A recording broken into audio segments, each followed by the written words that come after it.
Bienvenue à cet entretien avec Jocelyne Saucier dans le cadre de Québec en toutes lettres. Je remercie BFC Avocats d'affaires, partenaire et présentateur qui permet cette rencontre. Bienvenue, bonjour Jocelyne Saucier. Je suis vraiment très contente Bonjour. de te voir.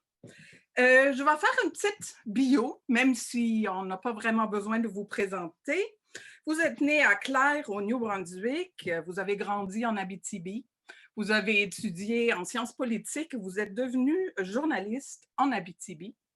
Depuis 1996, vous publiez à peu près aux 5 ans un livre, sauf jusqu'en 2012.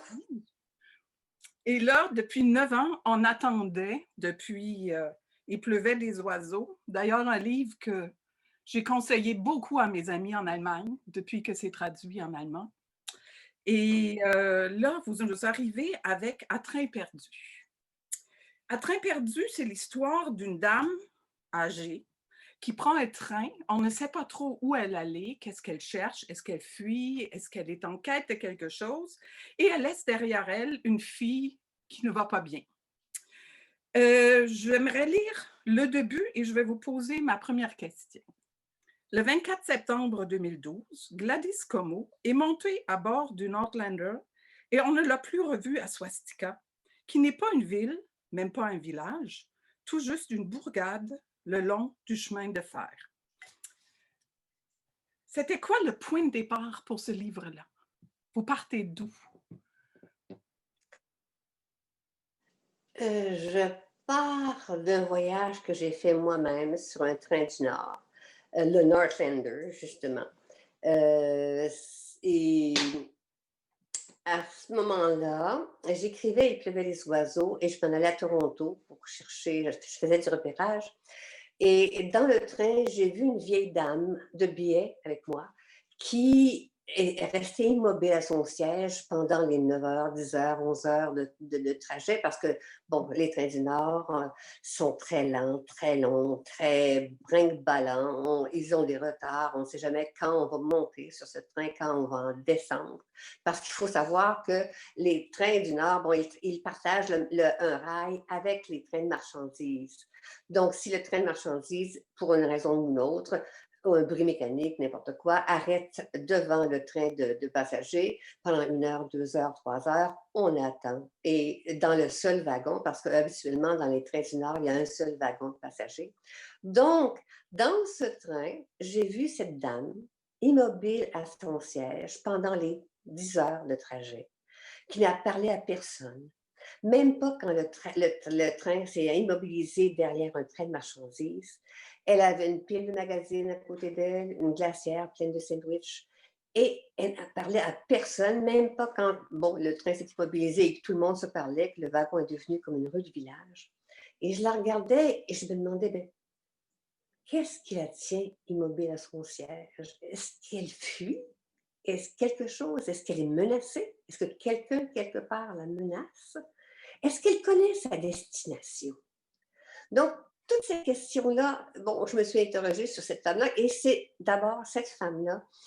J'ai su que je tenais le personnage central de mon roman. Et puis, un peu plus tard, j'ai découvert bon, un tout petit livre, une plaquette qui s'appelle La fuite de Tolstoï, écrite par un journaliste italien. Et Tolstoï, 89 ans, en 1910, un soir d'automne, quitte sa maison, prend un train sans destination lui aussi, et malgré tous les efforts que ses parents y ont mis pour le ramener, il va errer sur des trains. Mais lui, on connaît sa motivation, il fuyait sa femme. Donc, ce Tolstoï-là, très connu, mais Gladys, une femme inconnue, méconnue, dans mon esprit, est devenue ma Tolstoï à moi. Et je me suis mise à la recherche des motivations de cette femme-là qui fuyait dans mon esprit sur les trains du Nord. C'est vraiment comme ça que je me suis mise à la recherche de ce roman-là. Vos personnages, vos romans, parce que j'aimerais aussi qu'on parle un peu de votre manière de travailler. Donc là, on voit la première étincelle. Comment vous approchez de votre sujet, de vos personnages? Avez-vous euh, des manières de faire, je ne sais pas, je sais qu'il y a des écrivains qui vont aller marcher pour explorer, d'autres qui vont rêver beaucoup et noter leurs rêves. C'est quoi votre manière pour vous approcher de vos Dans, personnages? dans, dans ce cas-ci, dans le cas d'À train perdu, ça a été très différent. Parce que habituellement, je pars d'un petit rien, là, puis je n'ai aucune idée où va m'amener le roman. Je n'ai pas de personnage bien souvent. C'est m'est arrivé d'écrire une première phrase au jeu sans savoir qui était ce jeu. Donc, je ne sais absolument rien. C'est vraiment un vertige extraordinaire parce que je vais dans le vide, je tombe dans le vide. Mais dans ce cas-ci, à train perdu, bon, il y a toujours, quand je finis un roman, il y a toujours quelque chose qui m'attend. Et quand j'ai terminé, il pleuvait les oiseaux, il y avait quelque chose qui m'attendait.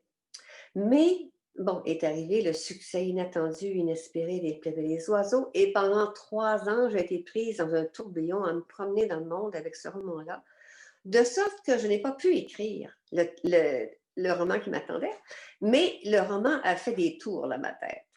Et il m'habitait et il se construisait dans ma tête pendant que je tourbillonnais dans le monde, de sorte que quand je suis arrivée devant mon ordinateur, j'avais beaucoup de choses dans ma tête. Et ça a été le contraire de tout ce que j'ai dû réapprendre, une autre façon d'écrire, de sorte que là, ça se bousculait de ma tête. Je devais faire comme un policier au carrefour, dire non, pas tout de suite ça, pas tout de suite ça, gérer. Ça se bousculait de ma tête. J'ai dû gérer et toujours freiner, même si, bon, peut-être que dans le roman, il y a beaucoup de mouvements, ça bouge tout le temps parce qu'il y a beaucoup de personnages, beaucoup de lieux. Mais moi, j'avais toujours le pied sur le frein. J'arriverai tout de suite. Est-ce que c'est à ce moment-là que la forme s'est imposée parce que vous écrivez ce roman sous forme de chronique et avec un narrateur qui a à peine de l'avance sur le lecteur? Ouais, ben, Est-ce que c'est lui que. est arrivé? Pardon? Quand est-ce que Quand le. c'est arrivé cette forme-là de gérer ce fourmillement de personnages et de sujets? Ben, c'était au départ parce qu'il y a longtemps que je voulais écrire sur le ton d'une enquête. Je voulais me perdre dans un roman. Je voulais en avoir plein les mains. Donc, c'est sûr que c'était clair pour moi que ça devait être écrit sur le ton de la chronique.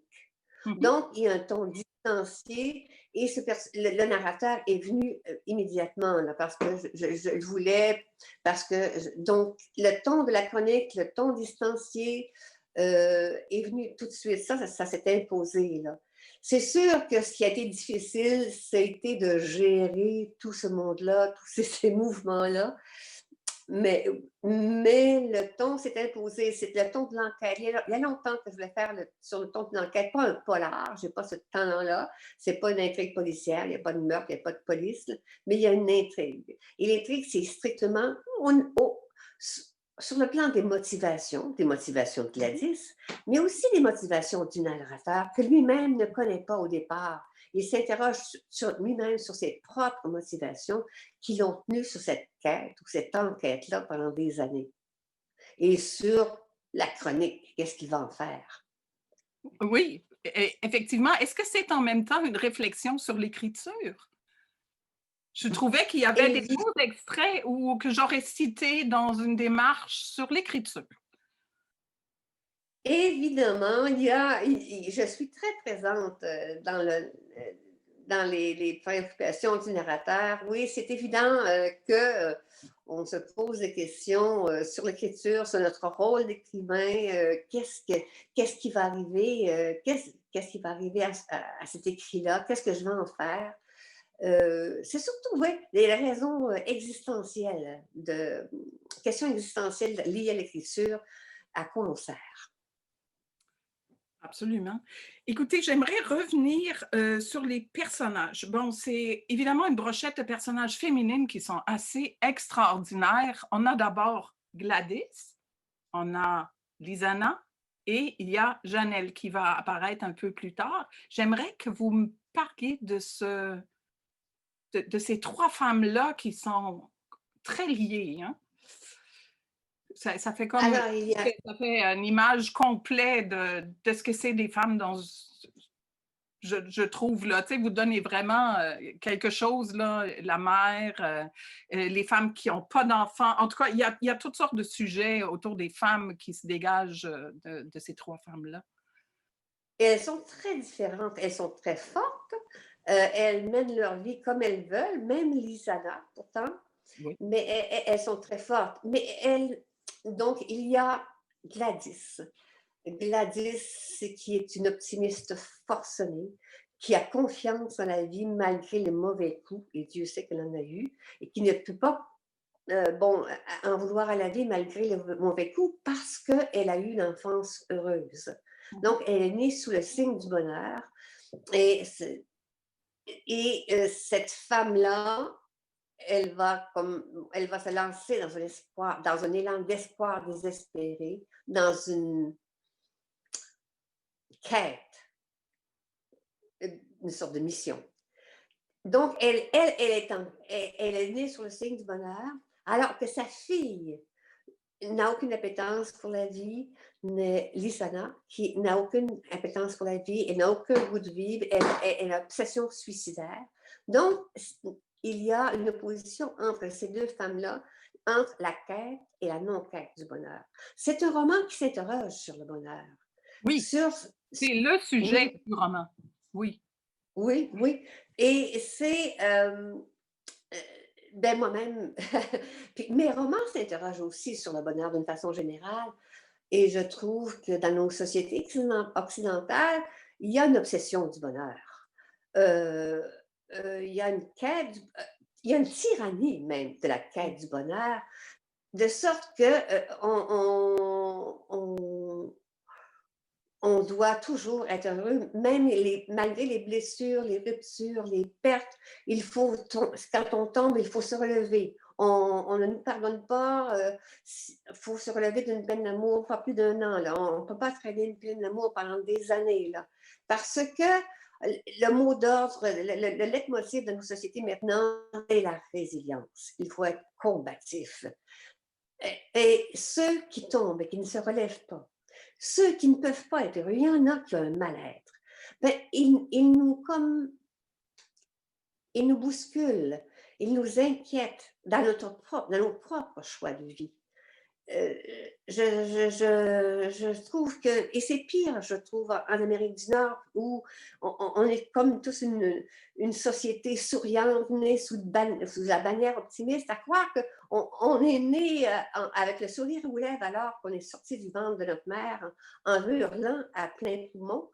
On est né pour le pire et le meilleur. Heureux et malheureux, comme disait Gilles Vigneault, heureux et malheureux tout le temps, heureux et malheureux, je dirais, même parfois au même moment, pour les mêmes raisons.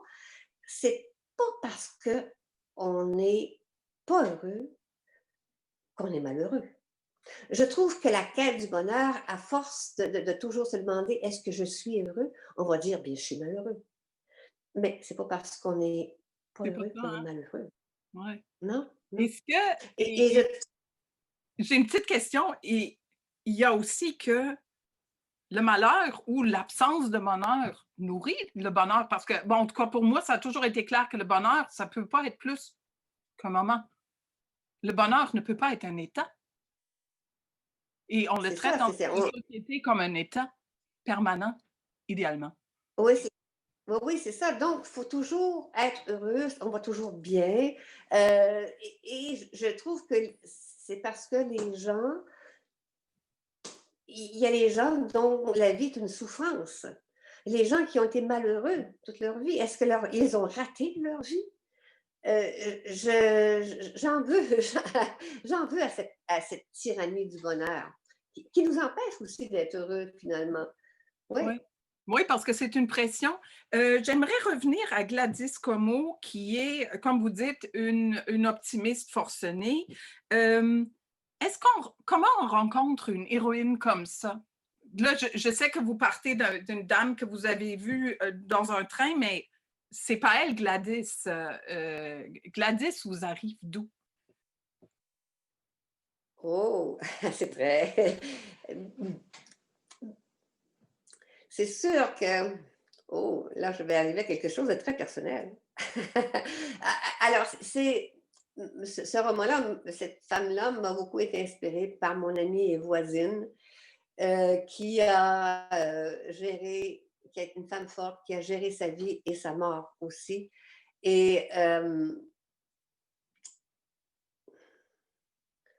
qui a vécu ses derniers moments de cancer avec nous tous, ses amies voisines qui l'avons entourée, comme c'est arrivé dans le cas de Gladys, et qui,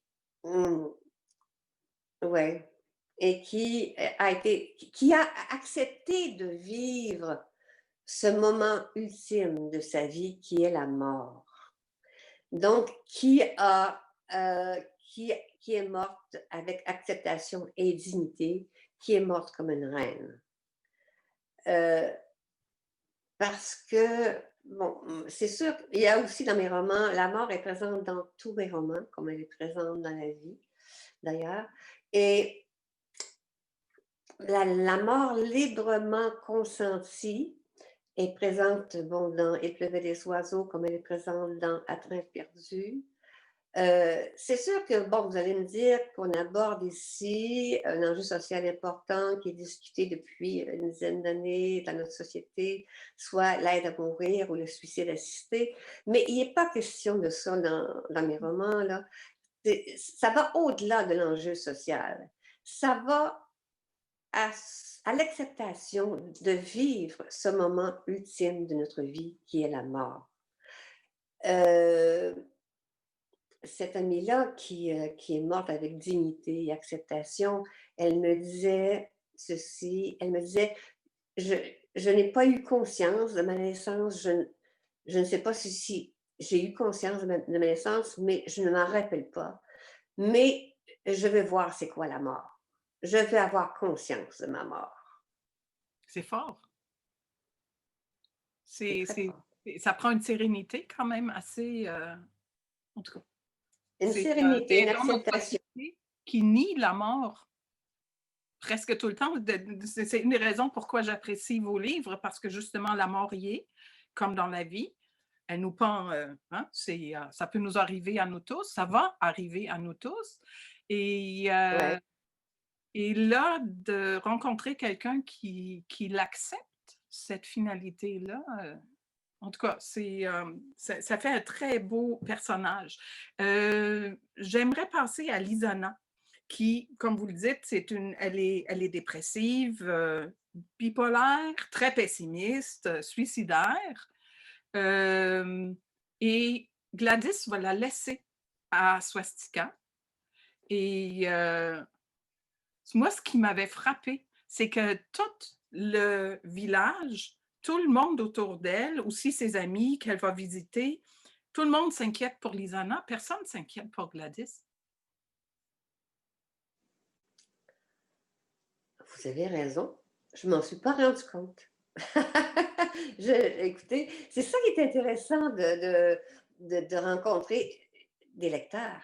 Oui. Parce que on découvre notre livre. Parce que, bon, moi, il a vécu dans mon imaginaire pendant toutes les années, je l'ai écrit, mais ensuite, il va vivre dans votre imaginaire, il vous appartient. Donc, les romans, les personnages deviennent... Puis ça m'intéresse toujours de savoir ce qui est devenu ce roman-là dans votre imaginaire. Donc, vous me dites, bon, tous les personnages, tous les gens que va rencontrer le narrateur, bon, il ne s'inquiète pas pour Gladys, mais c'est vrai, je m'en rends compte maintenant.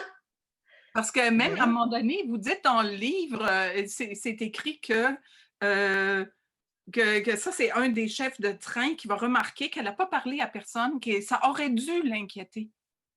Et ça n'est pas arrivé. Il ne s'est pas inquiété. C'est là que moi, je me suis rendu compte que tout tournait autour de Lisana. Il y avait cet affolement d'elle. Oui, tout tourne autour de Lisana, même si personne n'a de sympathie pour elle. Même, oui, ils se tiennent à distance parce que la maladie mentale ça crée une distance. Puis les gens ont comme peur, ils ne veulent pas approcher, ils ne veulent pas approcher cette maladie-là, ils ne veulent pas approcher le malheur. Et le malheur, ça Donc, fait ça fait peur. Puis c'est quelque chose qu'on ne comprend pas. Et elle se tient à distance, mais c'est vrai qu'ils s'inquiètent pour elle, tout le monde s'inquiète pour elle, sans vraiment l'aider d'ailleurs. Sauf certains, mais on ne s'inquiète pas pour Gladys parce qu'on la sait forte et on sait qu'on ne peut pas l'empêcher de faire ce qu'elle veut faire. Mais ouais, Gladys est trop forte et ne s'inquiète pas pour elle. ouais. Vous avez raison. Janelle, qui va apparaître dans la dernière partie du livre, une jeune femme que Gladys va rencontrer sur le train et elle va je cherche mes mots un peu, elle va presque prendre possession de Janelle d'une certaine manière. En fait, elle choisit Janelle et on ne sait pas pourquoi. Et Janelle, qui s'attache à personne, va se laisser attacher. Ça aussi, c'est spécial, non?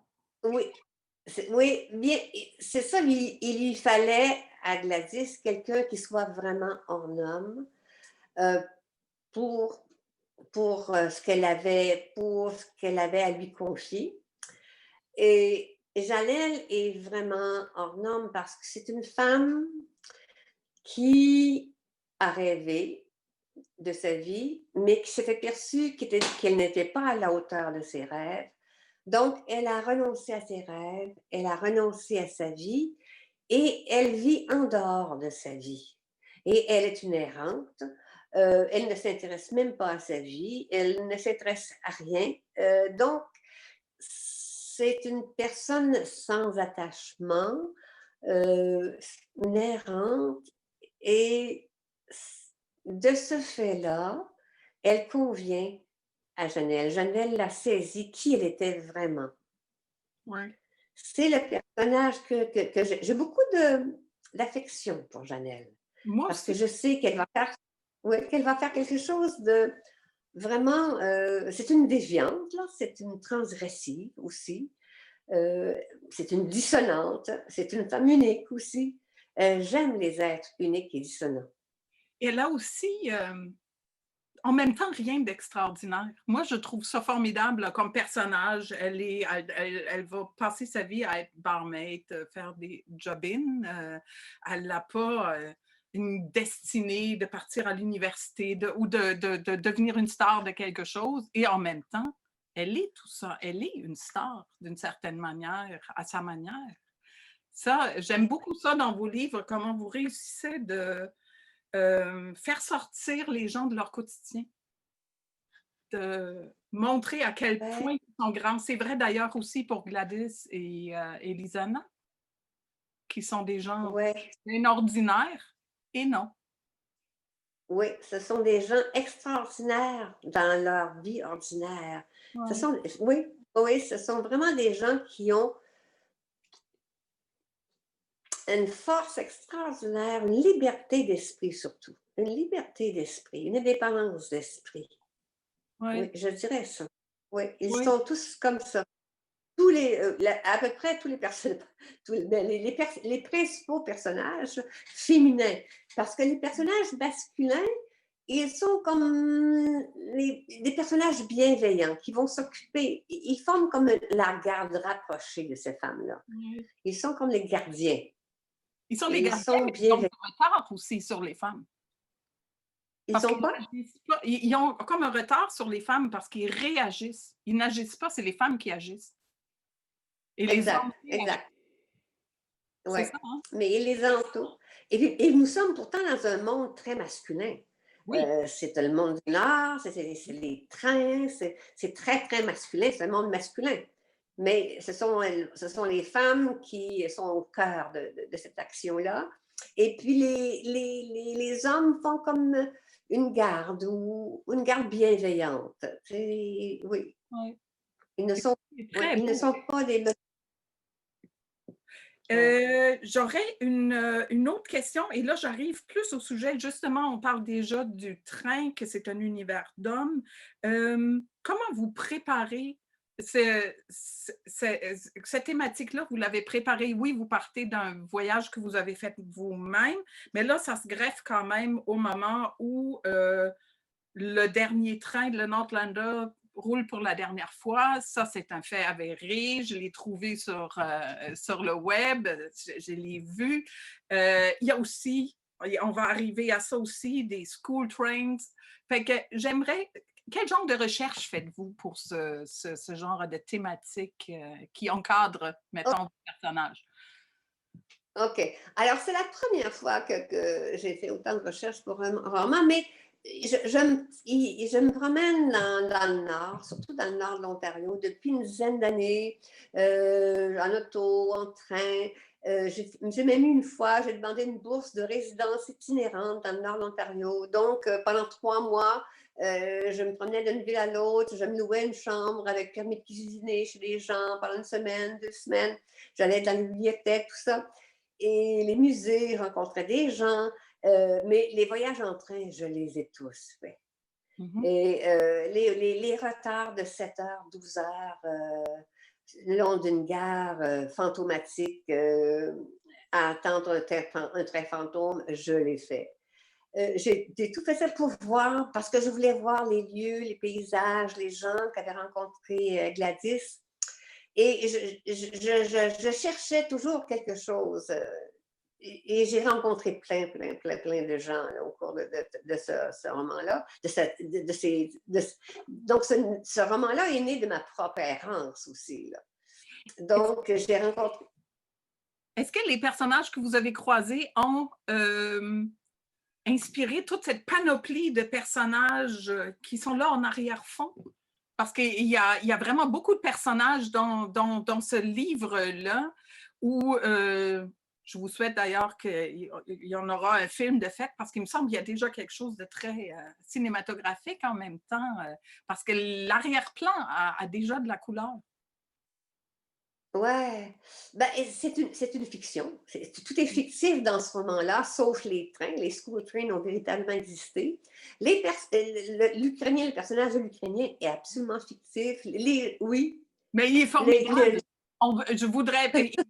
C'est un personnage qui apparaît, il a son petit chapitre, on le voit passer, et j'ai trouvé ça formidable que vous avez pris le temps de nous donner cette histoire-là. et ça m'est venu comme ça, tu sais, je veux dire, je ne sais pas pourquoi, mais je me suis dit, ah, une petite perle, je l'ai inventée et je l'ai laissée là. Ouais. Puis pourtant, il ne sert pas beaucoup au roman, là, mais donc, Ouais, c'est. on a décidé qu'il l'enlève. Hein? Mais c'est tout à fait. Oui, mais tout est fictif. L'Ukrainien est fictif. Les jeux des enfants de la forêt, le tuk-tuk, c'est fictif, là, c'est sûr. Mais il y a des choses réelles dans ce roman-là, comme il y a deux personnages qui sont. Tous les personnages sont fictifs, sauf deux. Bernie Jaworski, qui est réel, qui a vraiment existé. Il a accepté de jouer un rôle fictif dans ce roman-là. Et Claude Villeneuve, le chef de train sur la ligne Montréal-Sainte-Terre, lui aussi a accepté. Je ne sais pas pourquoi, je ne pouvais pas inventer quelqu'un d'autre que lui. Donc, je ne sais pas, je me suis amusée à faire ça. Ben, ils doivent être bien fiers. À leur place, je serais bien fière de me retrouver dans un roman. J'aimerais qu'on parle des school trains parce que ça, moi, là, c'est la première fois que j'entends parler de ça. Et effectivement, d'ailleurs, vous le dites dans le roman, on n'en sait pas grand-chose. Et quand on tape school trains, c'est vraiment pas évident de trouver des informations. Il y a quelques photos, il y a une page quelque part qui explique ce que c'était. J'aimerais que vous m'en parliez un petit peu parce que ça, c'est quand même, il me semble, avez-vous découvert ça pour le roman ou vous connaissiez déjà le fait des school trains? Alors, je vais vous dire comment j'ai découvert les school trains. Je faisais la recherche pour Il pleuvait les oiseaux. J'ai rencontré un vieux monsieur qui était le neveu d'un survivant des grands feux et son épouse était une ancienne élève des school trains et elle m'a raconté juste un petit peu, ça ne m'intéressait pas vraiment son school train. Moi, je m'intéressais aux grands feux.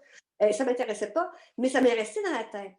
Donc, quand je me suis promenée dans le nord de l'Ontario, j'ai posé les questions aux gens s'ils connaissaient les school trains. personne, même à l'université de Sudbury, où il y a des archives intéressantes, il n'y a personne qui connaissait les school trains. Mais à un moment donné, j'avais loué une chambre chez une jeune femme à Timmins, dans le nord de l'Ontario, et je lui parlais de ça, puis j'avais vécu chez elle pendant une semaine, 2 semaines, et puis elle en a parlé à un autre, un autre, un autre. C'est elle qui m'a amené, donc on s'est promené en forêt, on est allé à Cookatouche, et on s'est perdu un peu dans la forêt, mais on a trouvé une dame qui est une semi-ermite, qui vit seule dans une petite maison sur le bord d'une rivière qui est magnifique. Et c'est une ancienne élève des School Train. Elle avait fait ses 10 années de scolarité sur des School Train. Et c'est elle qui m'a parlé des School Train et qui m'a donné des noms de d'autres anciens élèves des School Train que j'ai aussi rencontrés. Et j'ai fait de la recherche, j'ai trouvé un livre qui en parlait, j'ai trouvé la correspondance d'anciens enseignants voyageurs. Donc oui, moi, ça m'a fascinée. Moi aussi. Donc, la fascination du narrateur pour les school train, c'est la mienne. Donc, quand je me posais la question, mais d'où vient l'optimisme de Gladys? Mais je me suis dit, elle vient des school train. C'est une ancienne des school train parce que tous les anciens élèves des school train que j'ai rencontrés sont des optimistes à tout craint. Ils croient en la vie, ils sont heureux d'avoir vécu ça et ils ont vécu ça comme un conte de fées. Mais c'est un Donc, conte il faut que... Exact. C'est un conte de fées, je trouve, là, vraiment, là, moi, j'ai trouvé ça fascinant. J'ai une autre petite question. Évidemment, j'ai lu tantôt le début et moi, je suis allemande de naissance. Je ne vous cache pas mon sursaut au nom de swastika. Pour moi, c'est le mal incarné, la swastika, hein? On s'entend? Et je pense que ça l'est pour beaucoup de gens. Et j'ai vraiment fait la recherche sur Internet pour voir ça existe-tu vraiment, parce que ça aurait pu être inventé, ça aurait été tout aussi correct, mais ça existe vraiment. Pourquoi avoir choisi swastika? Parce que c'est à peu près le... Écoutez, c'est parce que quand je me promenais en Ontario, j'ai vu cet endroit-là, Swastika, et c'est c'est tout petit, mais c'est joli. Et je me suis promenée dans les rues, tout ça, mais j'avais une espèce d'étonnement scandalisé de voir ce nom-là. Et ensuite, j'ai fait la recherche Internet et j'ai vu que les gens, c'est ce qui m'a scandalisé le plus, c'est que les gens se sont battus pour garder ce nom-là. Ils se sont battus en 1940 et ils se sont battus aussi en 1970 pour garder ce nom-là. Oui. Et j'ai rencontré une dame de Swastika qui était parmi les gens de 70 qui s'étaient battus pour garder le nom. Donc, je ne sais pas, c'est mon étonnement moi-même qui a fait. Et comme le train passe vraiment à Swastika, bon, ben, je me suis dit, bon, ben, c'est de là qu'on va partir ma Gladys. Ah. Tout simplement, ouais. Est-ce que c'est important pour vous que c'est campé dans un décor réel ou ça aurait pu être complètement fictif aussi? Ça aurait pu être complètement fictif, mais c'est vrai que surtout dans ce cas-là, j'avais besoin que ce soit réel, qu'on sente, parce que je voulais que le lecteur sente qu'il croit à cette fiction-là, qu'il croit à cette enquête-là, qu'il croit que c'est réel, que ça existe vraiment. Donc, le fait que Swastika existe vraiment, que les school trains existent vraiment, que tous ces trains-là existent vraiment, que Bernie Jodorowsky, que son livre existe vraiment, je crois que les gens sont plus portés à croire à cette enquête-là, à ces personnages-là, à cette histoire-là. Je voulais qu'on y croie, qu'on lise ça comme quelque chose de réel, comme une vraie chronique. D'ailleurs, le livre a failli s'appeler Chronique à train perdu. Ah, et vous avez changé le titre à quel moment? Ben, à force, on en parlait, mon éditrice et moi, puis on en est venu à toujours dire à train perdu. Au lieu de dire, en parlant du roman, on disait, au lieu de dire Chronique à train perdu, on disait à train perdu. Donc, c'est le livre qui a imposé son titre. Oui, tout naturellement, oui. Oui. J'aimerais qu'on revienne un peu sur la part du bonheur. Est-ce que de votre part, c'est une forme de dénonciation de la tyrannie du bonheur, ce livre-là? Est-ce qu'il y a un côté de... Est-ce Ben, qu'il faut il y a, être il y a cette heureux notion. pour réussir sa vie? C'est quoi la normalité? Il y a toutes sortes de questions qui se greffent à ça. Ben, c'est un roman qui s'interroge sur le bonheur et qui, bon, qui nous amène, bon, parce que, hmm, question difficile, mais Mhm. c'est un roman qui finit à peu près bien ou Oui. à peu près mal. Donc, c'est à peu près. Et puis, je crois que la quête du bonheur ou la vie se définit dans ce à peu près. Nous sommes à peu près heureux, à peu près malheureux. Et c'est notre lot à tous. Donc, oui, je crois que bon, le roman nous conduit là où on ne l'attend pas, c'est-à-dire vers l'amitié, vers la constitution d'une communauté d'amitié, d'amis. Et c'est dans cet à peu près cet bonheur à peu près là qu'il finit. Et le questionnement sur le bonheur, ouais, je crois qu'il doit nous amener vers cet à peu près là, à peu près bien et à peu près mal. J'aimerais... Quand Ouais. Non, je vous voulais... aimerez? Non, ben, c'est-à-dire que ça fait, la vie, on n'est jamais tout à fait content de la vie, jamais tout à fait heureux. Puis on doit être bien là-dedans. On doit être bien dans cet à peu près là. Il y a pas d'absolu. Il n'y a pas de réalité. Il n'y a pas d'absolu. Ouais. J'aimerais rebondir sur ce que vous dites que ça, c'est un roman qui s'en va vers l'amitié. Et moi, j'y ai lu quand même un peu, comment je dirais ça? Euh, je pars peut-être trop de ma vie où j'ai l'impression que c'est l'amitié finalement qui remplace les familles d'une certaine époque. Et c'est ça ce que je vois Absolument. aussi dans le livre parce que Gladys crée une communauté aussi autour de sa fille qui n'a pas cet élan-là, elle, pour l'amitié. Oui, oui, oui, oui. Et bon, je crois, oui, vraiment que l'amitié, les communautés d'amis, les groupes d'amis, les gens qu'on se choisit au cours d'une vie, je crois qu'ils nous rendent bien souvent plus heureux que la famille. Parce que on garde toujours dans la famille, on garde toujours des blessures, on garde toujours ça, alors que l'amitié a quelque chose de plus léger, de plus libre, de plus librement consenti. Donc, je crois, et c'est pas, bon, c'est vrai que c'est un phénomène plus moderne, alors qu'il y a des années, c'était la famille qui était notre groupe de soutien. Maintenant, c'est beaucoup plus le groupe d'amis. Puis je crois même que, bon, bon, il faut parler de la pandémie, là, mais ce qui manque le plus dans nos relations actuellement, ce sont les amis, parce que nous sommes, bon, confinés à notre groupe familial immédiat, et c'est vraiment les groupes d'amis, l'amitié qui nous manque le plus, les relations d'amitié. Ouais. Et vous dites qu'il y a plus de liberté dans l'amitié. Je suis à 100%, 150% avec vous.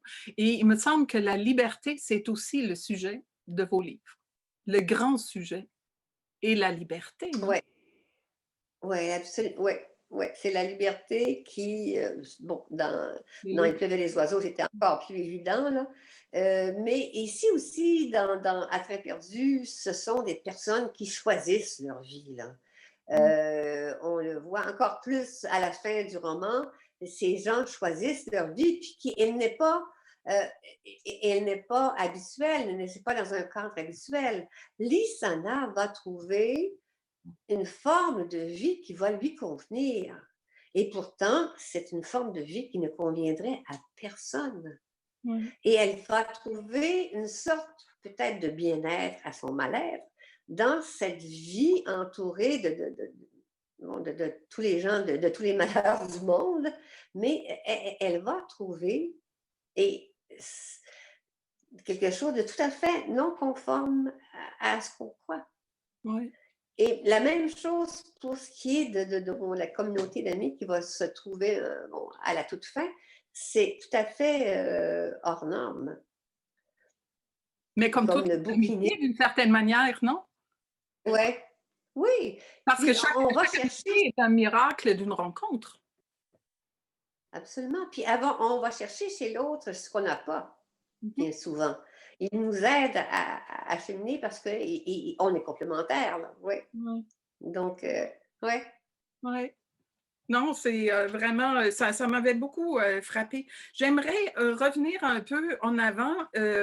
Bon, vous êtes une écrivaine de l'Abitibi, vous êtes présentée comme ça. J'aimerais revenir un peu en général. Pour moi, vous faites partie d'une communauté d'auteurs et d'autrices qui m'ont fait découvrir un Abitibi où j'ai jamais mis les pieds. Je pense à Virginia. Pézémapé au bord de l'eau, Lucie Lachapelle, François Lévesque. Est-ce que la région vous inspire? Absolument. Absolument, oui. Ça, c'est Oui. sûr que ce qui, ben, bon, on me pose souvent la question du nature writing. Bon, la nature, est-ce que la nature vous inspire? Bon, bon, je suis entourée de nature, je vis dans une très vaste région de lacs, de rivières, peu peuplée. Et pourtant, dans mes romans, vous trouverez vraiment pas d'espace de passage où je m'émerveille d'une volée d'oiseaux dans la feuillée ou d'un coucher de soleil. Il n'y a pas de passage qui mythifie la nature. Parce que c'est pas tant la nature qui m'intéresse que les gens du Nord, les gens, oui, et parce qu'il y a une force de vie, une indépendance d'esprit qui m'intéresse. C'est des gens qui ont appris à vivre avec leurs blessures. C'est des gens très, ouais, qui ont une force de, c'est la force de vie des gens du Nord qui m'intéresse. L'indépendance d'esprit, là, donc la liberté, ouais, ça c'est sûr, l'autonomie, ouais. Donc, probablement à cause, et cette personnalité nordique vient probablement de l'espace qu'on a, de la jeunesse du pays aussi, parce qu'on a l'impression que tout est à faire encore. Il y a encore une mentalité de pionnier ici. Il n'y a personne, tu sais, on n'est pas en compétition ici les uns contre les autres, on n'est pas en compétition parce qu'on a de l'espace. Et il y a l'impression qu'on n'a plus que l'espace qui nous appartient et qu'on peut faire ici. Ouais, il y a une mentalité comme ça. Ouais. Oui, parce que moi, on la sent. Je suis d'accord avec vous, la nature prend moins de place, surtout dans celui-là, à train perdu. Euh, J'aimerais arriver au moment, bon, vous prenez beaucoup de temps pour écrire vos romans. Comment vous vivez le moment quand le livre est lâché et que c'est le public qui prend possession de vos mots? Comment vous vivez ça?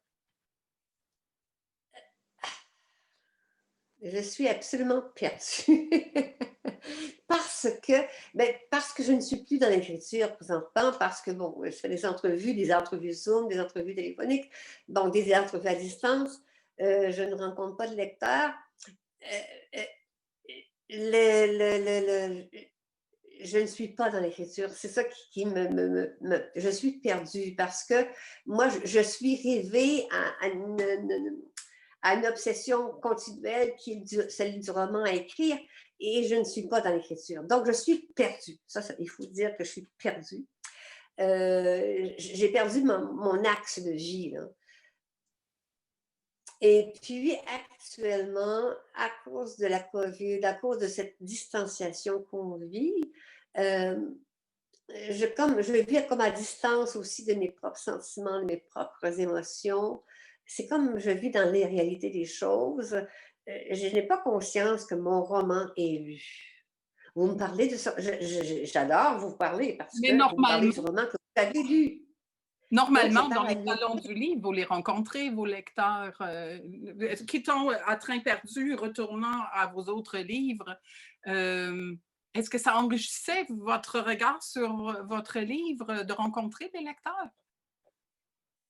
D'abord, il faut dire que la vraie rencontre du lecteur et de l'auteur, c'est quand le lecteur lit le livre. Donc, quand nos deux imaginaires se rencontrent. Mais la rencontre du lecteur pour l'auteur est importante parce que je vois qu'il existe. Ça, d'abord, de se rendre compte que l'auteur, que le lecteur existe vraiment, qu'il me parle du livre, qu'il l'a lu, non, oui, qu'il s'est rendu, euh, que le livre s'est rendu au lecteur, ça, j'adore ça.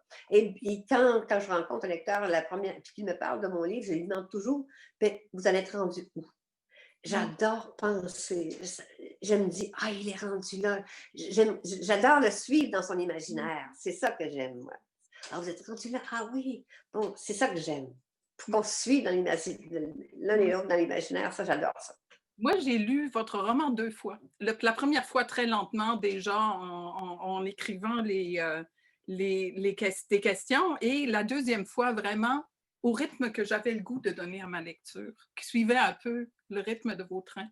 Je pense que c'est que je voulais quand même vous faire part de ça, que j'avais l'impression ce roman impose un rythme de lecture et c'est le tuk-tuk des trains qui passent.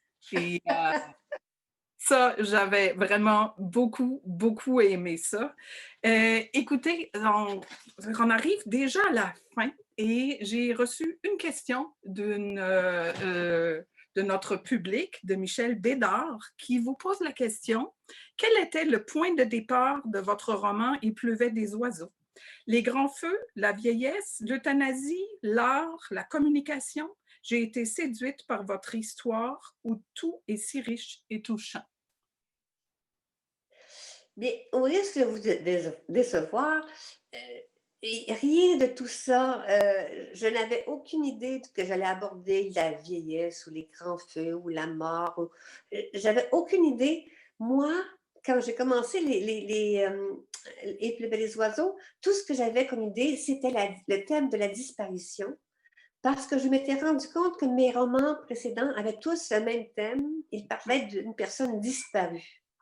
Bon, il y avait une personne qui disparaissait et ça provoquait une cassure chez les gens qui étaient restés. Et moi, dans mes romans précédents, je regardais cette cassure-là. Alors, j'ai dit, ben, je me suis dit, je vais aller voir du côté des disparus.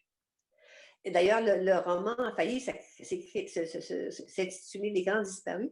Mais donc, comme moi, je vis en Abitibi, entouré de forêts, donc je voulais que, je cherchais les gens qui disparaissaient. C'était normal qu'ils allaient disparaître en forêt.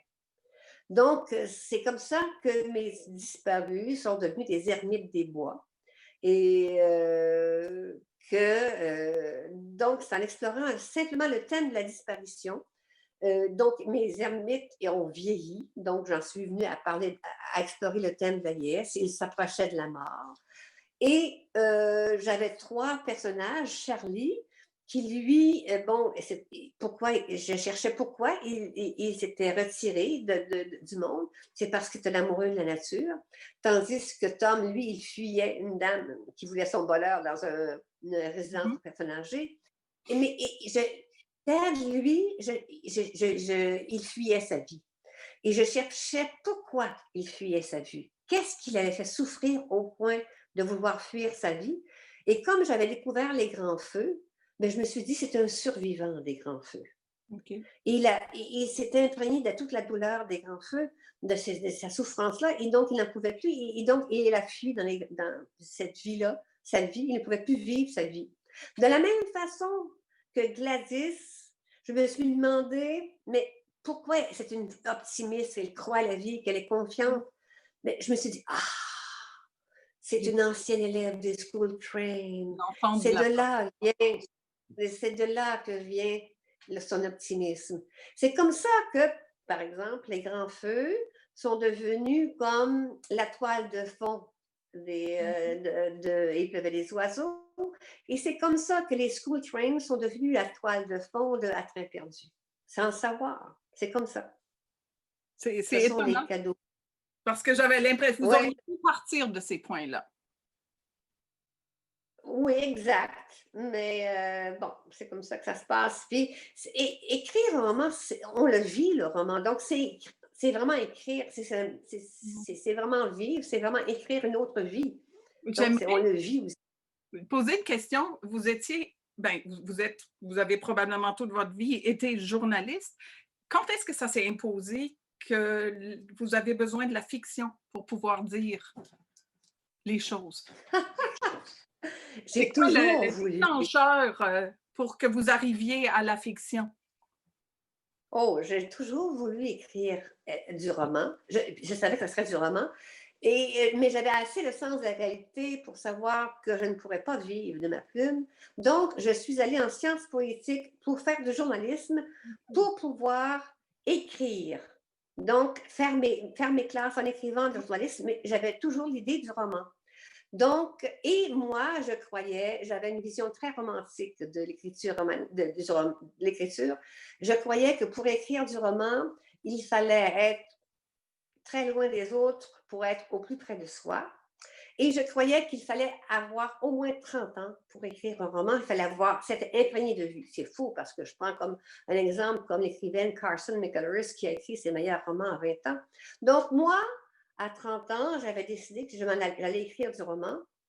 Et écoutez bien cette histoire. J'avais alors, à ce moment-là, une fille qui avait 5 ans, j'étais divorcée. Et j'ai décidé que pour être au plus près de soi, je devais être plus loin des autres. Donc, je suis allée en Afrique pour écrire un roman dont je ne connaissais rien. Donc, je suis partie avec mon pack-sac, ma machine à écrire, parce qu'il y avait pas et ma fille de l'autre main. Et je suis partie en Afrique. Je pensais que je partais pour 2 ans, 3 ans, pour écrire un roman dont je ne savais rien encore, mais que ce serait un roman magnifique, que tous les éditeurs se bousculeraient aux portes pour pouvoir le publier. J'exagère à peine, je me caricature, mais j'exagère à peine tellement j'étais confiante. Donc, je suis partie pour plusieurs années, mais ma fille a fait 3 épisodes de paludisme qui s'intensifiaient d'une fois à l'autre. Donc, je suis revenue au bout de 3 mois avec 3 chapitres. Et je continue à écrire ce roman-là et que j'ai envoyé à tous les éditeurs. Tous les éditeurs ont refusé et je les remercie maintenant. Donc, c'est l'histoire de mon entrée dans l'écriture romanesque. C'est une belle histoire. Écoutez, merci Jocelyne Saucier. On a déjà passé notre heure. Merci au public d'avoir été avec nous pour cette heure. Je pense que touchante, comme Madame Bédard le disait, ça nomme bien votre œuvre, ça nous touche tous. Merci à BFC, avocats d'affaires, partenaires, présentateurs qui ont permis cette rencontre. Et je vous invite à découvrir l'ensemble de la programmation du Festival Québec en toutes lettres à www.quebecentouteslettres.qc.ca. Merci à vous.